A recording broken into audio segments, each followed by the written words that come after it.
श्री सूर्यहृदय स्तोत्रम्। अथोपतिष्ठेदादित्यम् उदयन्तं समाहितः। मन्त्रस्तु विविधः सौरै ऋग्यजुः सामसंभवः। उपस्थाय महायोगं देवदेवं दिवाकरं। कुर्वीत प्रणतिं भूमौ मूर्धना तेनैव मन्त्रतः। ॐ खद्योताय च शान्ताय कारणत्रयहेतवे निवेदयामि चात्मानं। नमस्ते ज्ञानरूपिणे नमस्ते घृणिने तुभ्यं। सूर्याय ब्रह्मरूपिणे त्वमेव ब्रह्म परम। मापो ज्योतिरसोमृतं भूर्भुवः स्वस्त्वमोङ्कार। सर्वरुद्रः सनातन पुरुषः सन्महोन्तस्थं। प्रणमामि कपर्दिनं त्वमेव विश्वं बहुधा जातयज्जायते च यत्। नमो रुद्राय सूर्याय त्वामहं शरणं गतः। प्रचेतसे नमस्तुभ्यं नमो मीढुष्टमाय ते। नमो नमस्ते रुद्राय त्वामहं शरणं गतः। हिरण्यबाहवे तुभ्यं हिरण्यपतये नमः। अम्बिकापतये तुभ्यं उमायाः पतये नमः। नमोऽस्तु नीलग्रीवाय नमस्तुभ्यं पिनाकिने। विलोहिताय भर्गाय सहस्राक्षाय ते नमः। नमो हंसाय ते नित्यम् आदित्याय नमोऽस्तु ते। नमस्ते वज्रहस्ताय त्र्यम्बकाय नमो नमः। प्रपद्ये त्वां विरूपाक्षं महान्तं परमेश्वरम्। हिरण्मये ग्रहे गुप्तम् आत्मानं सर्वदेहिनां। नमस्यामि परं ज्योतिर्ब्रह्माणं त्वां परां गतिं। विश्वं पशुपतिं भीमं नरनारीशरीरिणं। नमः सूर्याय रुद्राय भास्वते परमेष्ठिने। उग्राय सर्वभक्षाय त्वां प्रपद्ये सदैव हि। एतद्वै सूर्यहृदयं जप्त्वा स्तवमनुत्तमं। प्रातःकालेऽथ मध्याह्ने नमस्कुर्याद्दिवाकरम्। इदं पुत्राय शिष्याय धार्मिकाय द्विजातये। प्रदेयं सूर्यहृदयं ब्रह्मणा तु प्रदर्शितं। सर्वपापप्रशमनं वेदसारसमुद्भवं। ब्राह्मणानां हितं पुण्यं ऋषिसङ्घैर्निसेवितम्। अथागम्य गृहं विप्रः समाचम्य यथाविधि।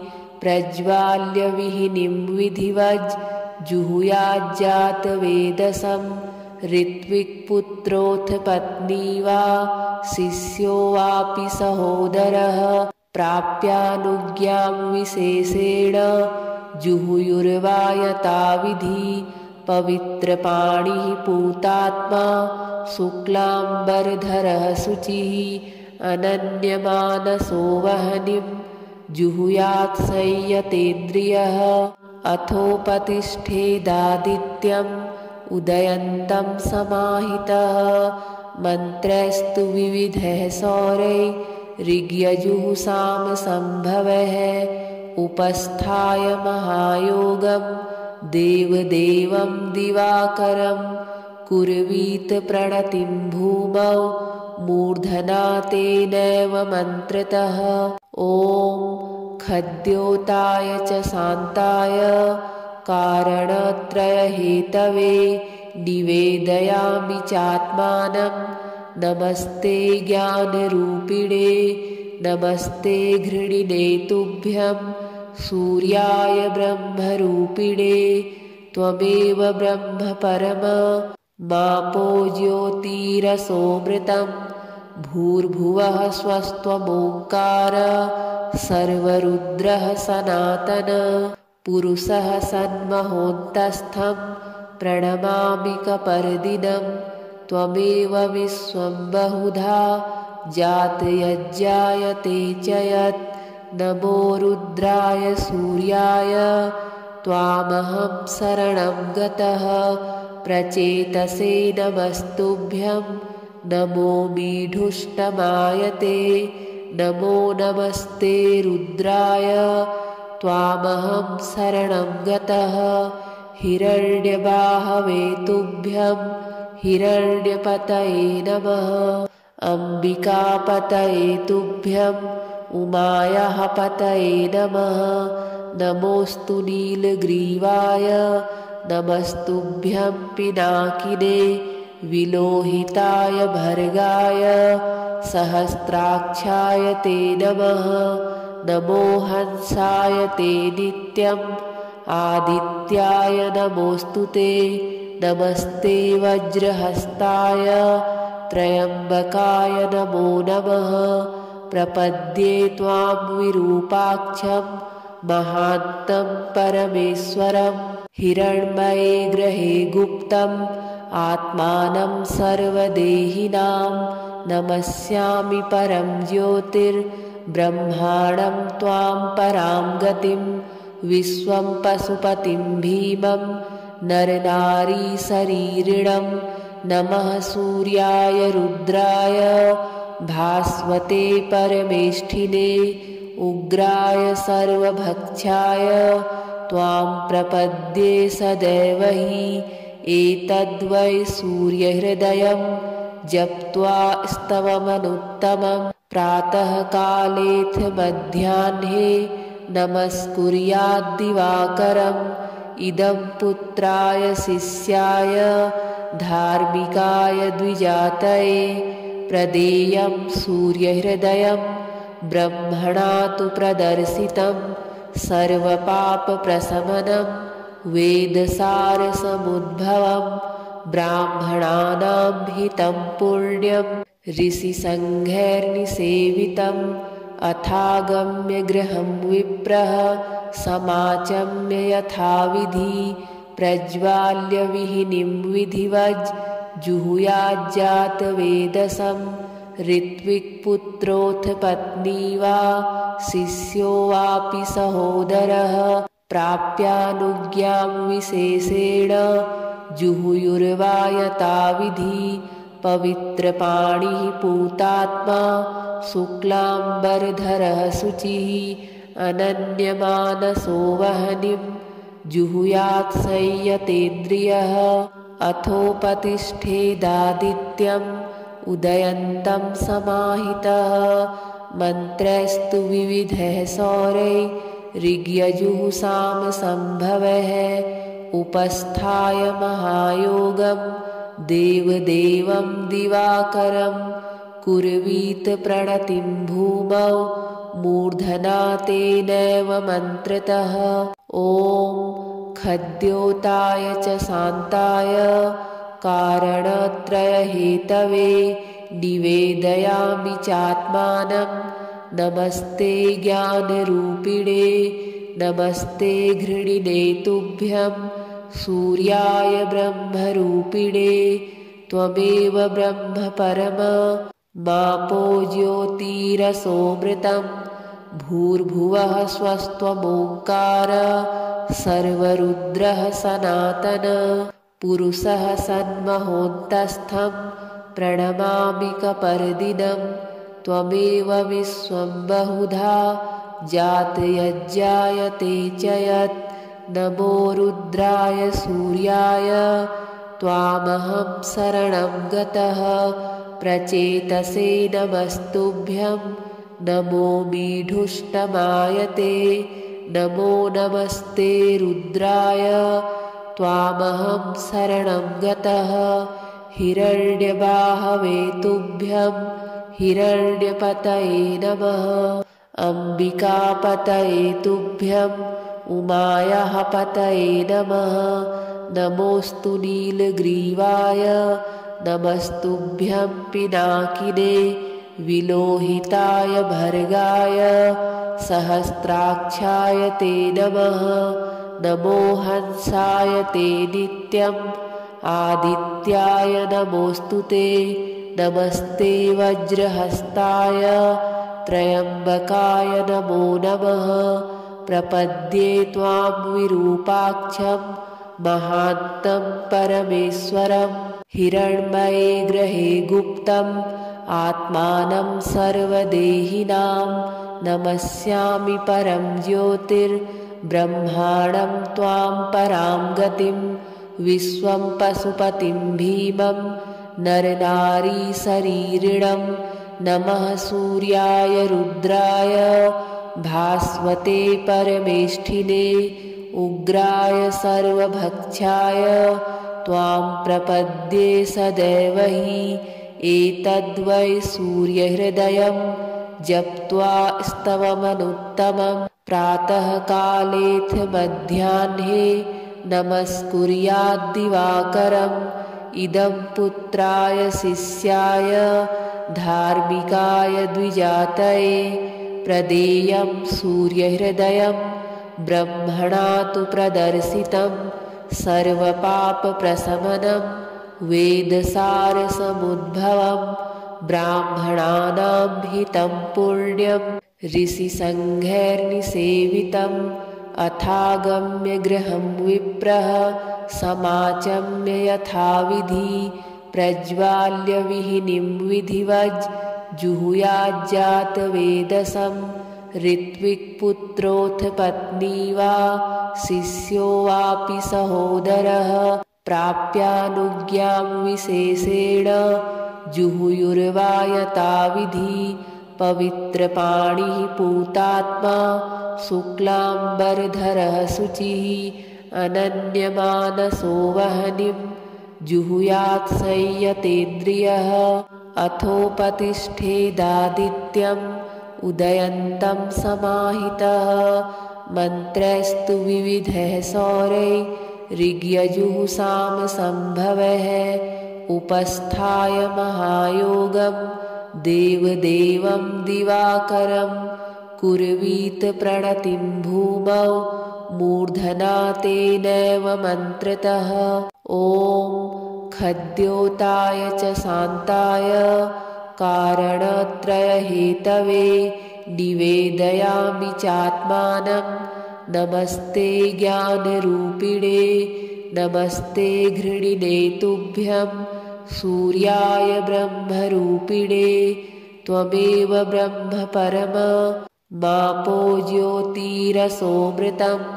भूर्भुवः स्वस्त्वमोङ्कार सर्वरुद्रः सनातन पुरुषः सन्महोन्तस्थं प्रणमामि कपर्दिनं। त्वमेव विश्वं बहुधा जातयज्जायते च यत्। नमो रुद्राय सूर्याय त्वामहं शरणं गतः। प्रचेतसे नमस्तुभ्यं नमो मीढुष्टमाय ते। नमो नमस्ते रुद्राय त्वामहं शरणं गतः। हिरण्यबाहवे तुभ्यं हिरण्यपतये नमः। अम्बिकापतये तुभ्यं उमायाः पतये नमः। नमोऽस्तु नीलग्रीवाय नमस्तुभ्यं पिनाकिने विलोहिताय भर्गाय सहस्राक्षाय ते नमः। नमो हंसाय ते नित्यम् आदित्याय नमोऽस्तु ते। नमस्ते वज्रहस्ताय त्र्यम्बकाय नमो नमः। प्रपद्ये त्वां विरूपाक्षं महान्तं परमेश्वरं। हिरण्मये ग्रहे गुप्तम् आत्मानं सर्वदेहिनां नमस्यामि परं ज्योतिर्ब्रह्माणं त्वां परां गतिं। विश्वं पशुपतिं भीमं नरनारीशरीरिणं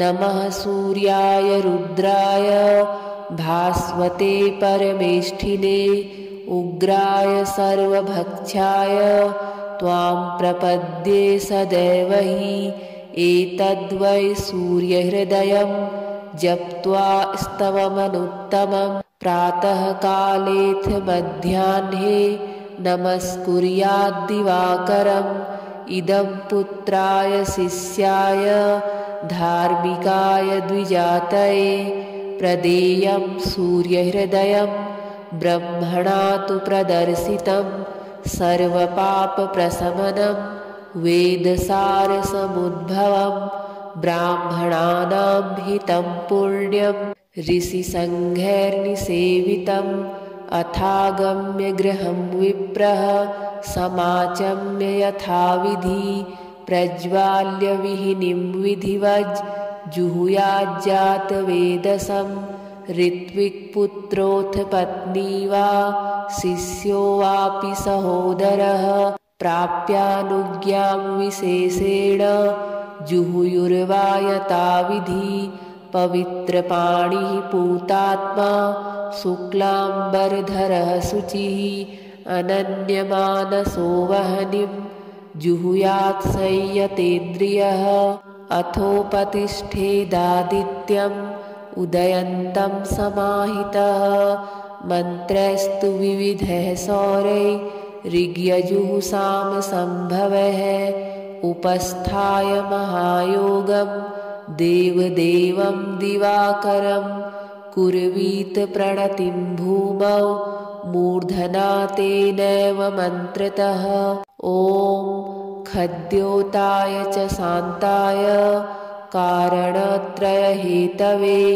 निवेदयामि चात्मानं नमस्ते ज्ञानरूपिणे नमस्ते घृणिने तुभ्यं सूर्याय ब्रह्मरूपिणे त्वमेव ब्रह्म परम मापो ज्योतिरसोमृतं भूर्भुवः स्वस्त्वमोङ्कार सर्वरुद्रः सनातन पुरुषः सन्महोन्तस्थं प्रणमामि कपर्दिनं त्वमेव विश्वं बहुधा जातयज्जायते च यत् नमो रुद्राय सूर्याय त्वामहं शरणं गतः प्रचेतसे नमस्तुभ्यं नमो मीढुष्टमायते नमो नमस्ते रुद्राय त्वामहं शरणं गतः हिरण्यबाहवे तुभ्यं हिरण्यपतये नमः अम्बिकापतये तुभ्यम् उमायाः पतये नमः नमोऽस्तु नीलग्रीवाय नमस्तुभ्यं पिनाकिने विलोहिताय भर्गाय सहस्राक्षाय ते नमः नमो हंसाय ते नित्यम् आदित्याय नमोऽस्तु ते नमस्ते वज्रहस्ताय त्र्यम्बकाय नमो नमः प्रपद्ये त्वां विरूपाक्षं महान्तं परमेश्वरं हिरण्मये ग्रहे गुप्तम् आत्मानं सर्वदेहिनां नमस्यामि परं ज्योतिर्ब्रह्माणं त्वां परां गतिं विश्वं पशुपतिं भीमं नरनारीशरीरिणं नमः सूर्याय रुद्राय भास्वते परमेष्ठिने उग्राय सर्वभक्षाय त्वां प्रपद्ये सदैव हि एतद्वै सूर्यहृदयं जप्त्वा स्तवमनुत्तमं प्रातःकालेऽथ मध्याह्ने नमस्कुर्याद्दिवाकरम् इदं पुत्राय शिष्याय धार्मिकाय द्विजातये प्रदेयं सूर्यहृदयं ब्रह्मणा तु प्रदर्शितं सर्वपापप्रशमनं वेदसारसमुद्भवं ब्राह्मणानां हितं पुण्यं ऋषिसङ्घैर्निसेवितम् अथागम्य गृहं विप्रः समाचम्य यथाविधि प्रज्वाल्य विहिनीं विधिवज् जुहुयाज्जातवेदसं ऋत्विक्पुत्रोऽथ पत्नी वा शिष्यो वापि सहोदरः प्राप्यानुज्ञां विशेषेण जुहुयुर्वा यथाविधि पवित्रपाणिः पूतात्मा शुक्लाम्बरधरः शुचिः अनन्यमानसो वह्निं जुहुयात् संयतेन्द्रियः अथोपतिष्ठेदादित्यम् उदयन्तं समाहितः मन्त्रस्तु विविधः सौरैर्यजुःसामसम्भवः उपस्थाय महायोगं देवदेवं दिवाकरं कुर्वीत प्रणतिं भूमौ मूर्धना तेनैव मन्त्रतः ॐ खद्योताय च शान्ताय कारणत्रयहेतवे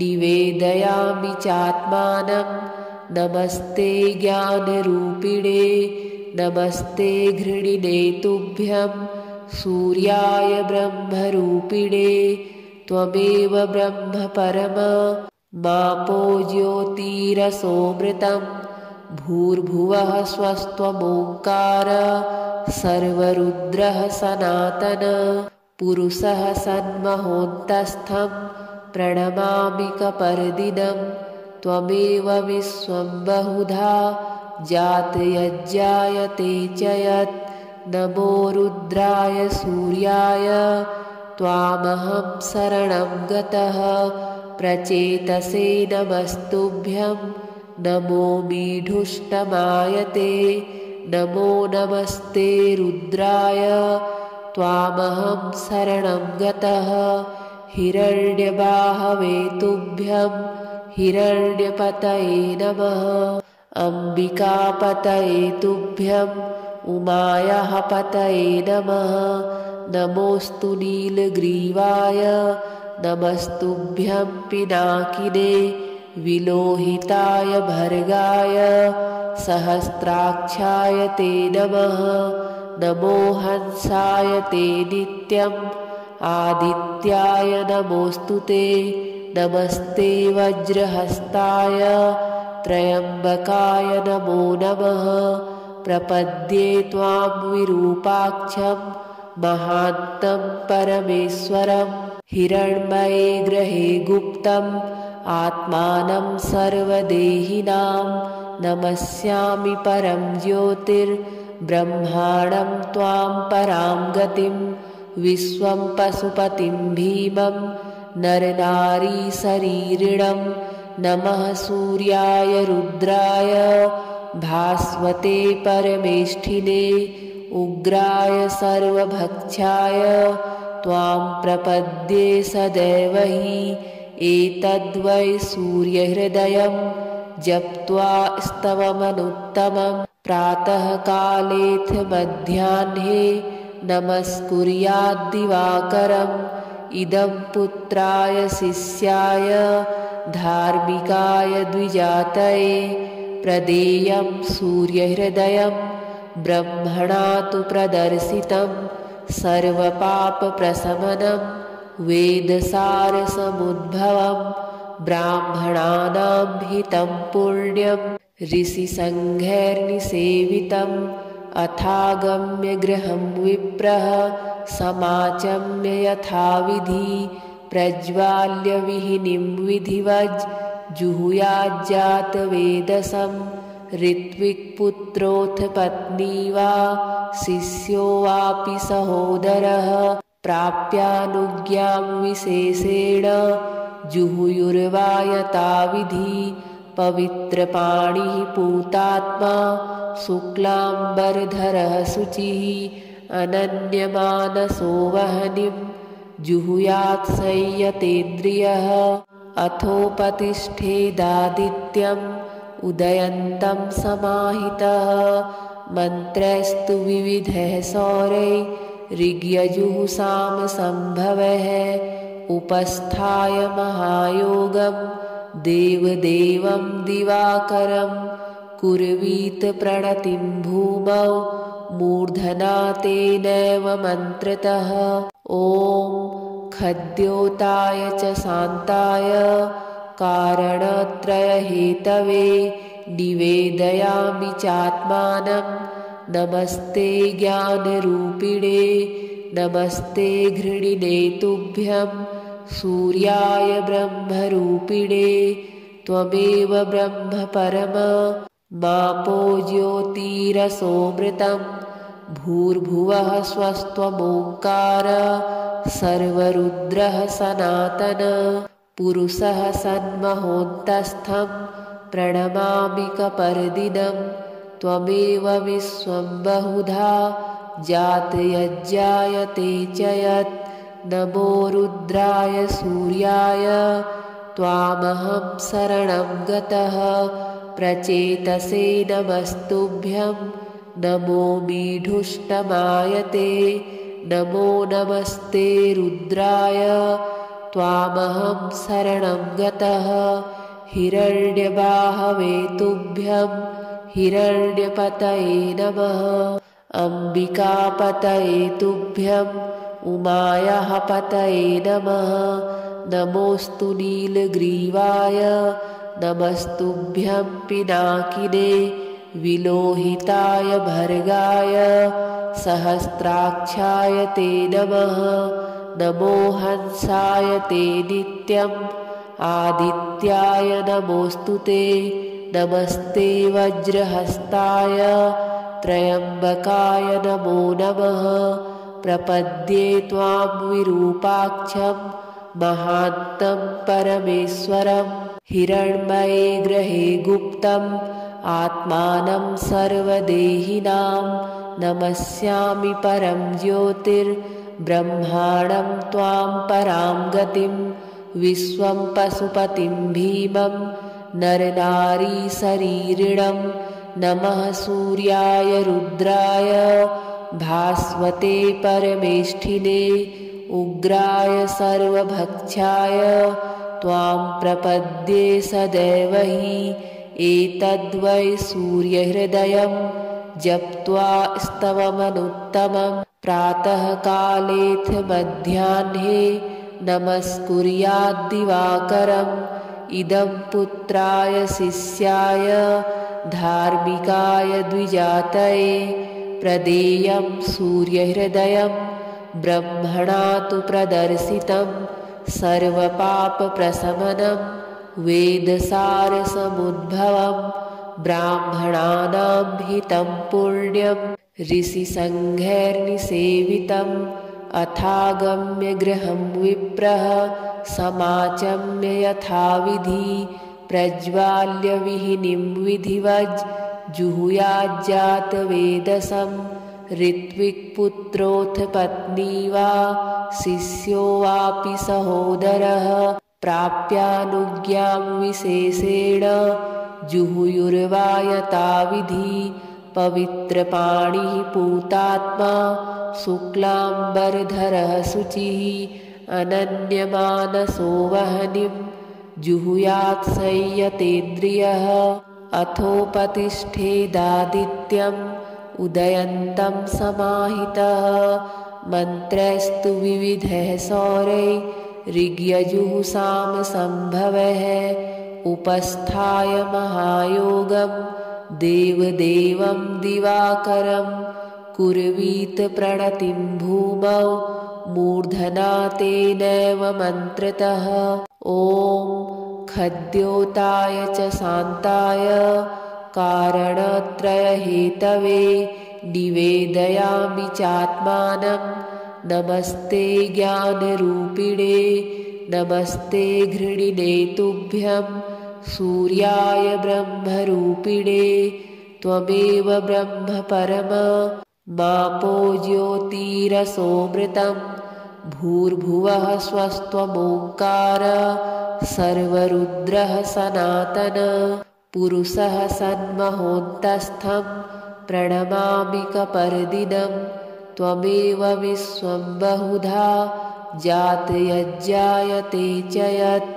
नमो रुद्राय सूर्याय त्वामहं शरणं गतः प्रचेतसे नमस्तुभ्यं नमो मीढुष्टमाय ते नमो नमस्ते रुद्राय त्वामहं शरणं गतः हिरण्यबाहवे तुभ्यं हिरण्यपतये नमः अम्बिकापतये तुभ्यं उमायाः पतये नमः नमोऽस्तु नीलग्रीवाय नमस्तुभ्यं पिनाकिने विलोहिताय भर्गाय सहस्राक्षाय ते नमः नमो हंसाय ते नित्यम् आदित्याय नमोऽस्तु ते नमस्ते वज्रहस्ताय त्र्यम्बकाय नमो नमः प्रपद्ये त्वां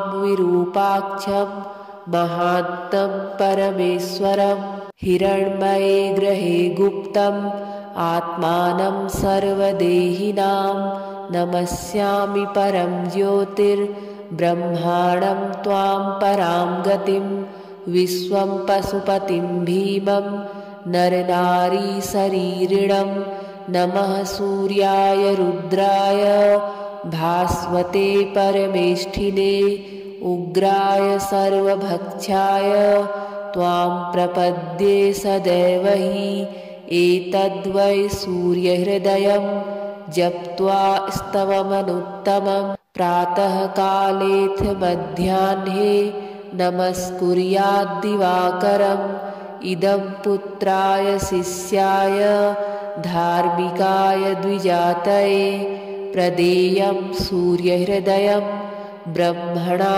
तु प्रदर्शितं सर्वपापप्रशमनं वेदसारसमुद्भवं ब्राह्मणानां हितं पुण्यं ऋषिसङ्घैर्निसेवितम् अथागम्य गृहं विप्रः समाचम्य यथाविधि प्रज्वाल्य विहिनीं विधिवज् जुहुयाज्जातवेदसं ऋत्विक्पुत्रोऽथ पत्नी वा शिष्यो वापि सहोदरः प्राप्यानुज्ञां विशेषेण जुहुयुर्वा यथाविधि पवित्रपाणिः पूतात्मा शुक्लाम्बरधरः शुचिः अनन्यमानसो वह्निं जुहुयात् संयतेन्द्रियः अथोपतिष्ठेदादित्यम् उदयन्तं समाहितः मन्त्रैस्तु विविधैः सौरैः ऋग्यजुःसामसम्भवैः उपस्थाय महायोगं देवदेवं दिवाकरं कुर्वीत प्रणतिं भूमौ मूर्धना तेनैव मन्त्रतः ॐ खद्योताय च शान्ताय कारणत्रयहेतवे निवेदयामि चात्मानं नमस्ते ज्ञानरूपिणे नमस्ते घृणिने तुभ्यं सूर्याय ब्रह्मरूपिणे त्वमेव ब्रह्म परम मापो ज्योतिरसोऽमृतं भूर्भुवः स्वस्त्वमोङ्कार सर्वरुद्रः सनातन पुरुषः सन्महोन्तस्थं प्रणमामि कपर्दिनं त्वमेव विश्वं बहुधा जातयज्जायते च यत् नमो रुद्राय सूर्याय त्वामहं शरणं गतः प्रचेतसे नमस्तुभ्यं नमो मीढुष्टमाय ते नमो नमस्ते रुद्राय त्वामहं शरणं गतः हिरण्यबाहवे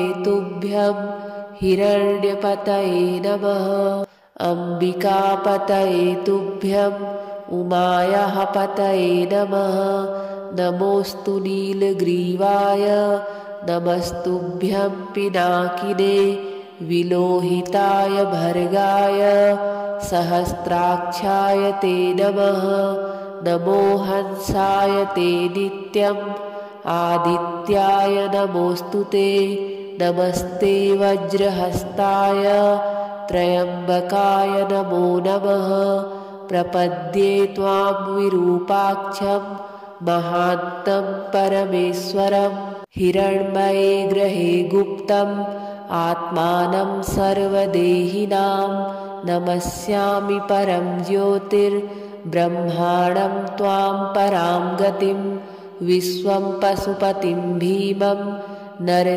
नरनारीशरीरिणं नमः सूर्याय रुद्राय भास्वते परमेष्ठिने उग्राय सर्वभक्षाय त्वां प्रपद्ये सदैव हि एतद्वै सूर्यहृदयं जप्त्वा स्तवमनुत्तमं प्रातःकालेऽथ मध्याह्ने नमस्कुर्याद्दिवाकरम् इदं पुत्राय शिष्याय धार्मिकाय द्विजातये प्रदेयं सूर्यहृदयं ब्रह्मणा तु प्रदर्शितं सर्वपापप्रशमनं वेदसारसमुद्भवं ब्राह्मणानां हितं पुण्यं ऋषिसङ्घैर्निसेवितम् अथागम्य गृहं विप्रः समाचम्य यथाविधि प्रज्वाल्य विहिनीं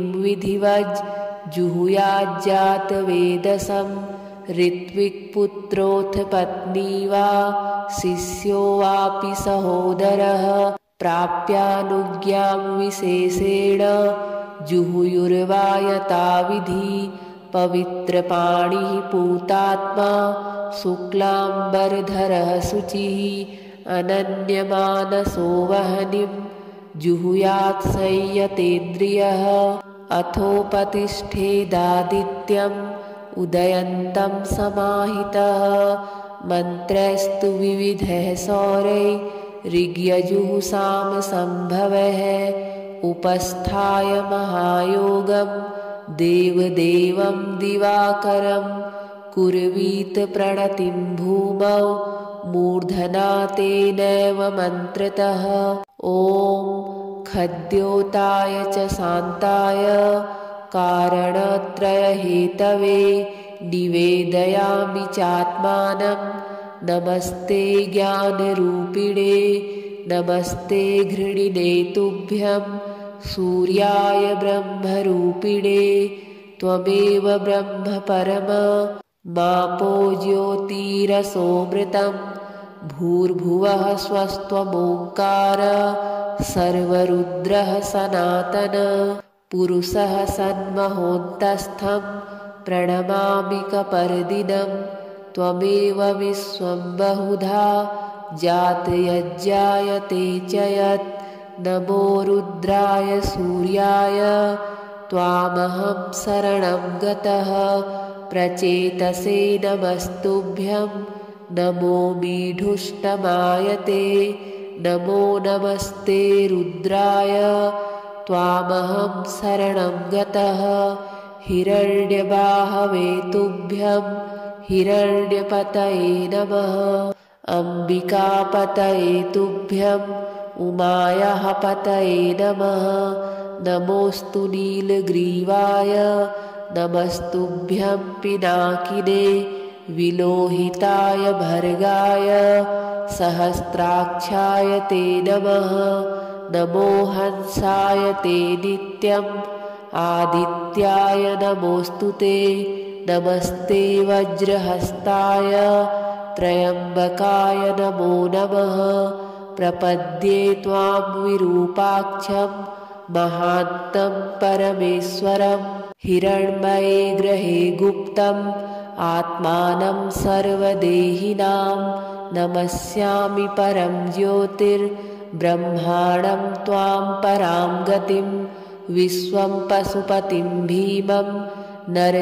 नरनारीशरीरिणं नमः सूर्याय रुद्राय भास्वते परमेष्ठिने उग्राय सर्वभक्षाय त्वां प्रपद्ये सदैव हि एतद्वै सूर्यहृदयं जप्त्वा स्तवमनुत्तमं प्रातःकालेऽथ मध्याह्ने नमस्कुर्याद्दिवाकरम् इदं पुत्राय शिष्याय धार्मिकाय द्विजातये प्रदेयं सूर्यहृदयं ब्रह्मणा तु प्रदर्शितं सर्वपापप्रशमनं वेदसारसमुद्भवं ब्राह्मणानां हितं पुण्यं ऋषिसङ्घैर्निसेवितम् अथागम्य गृहं विप्रः समाचम्य यथाविधि प्रज्वाल्य विहिनीं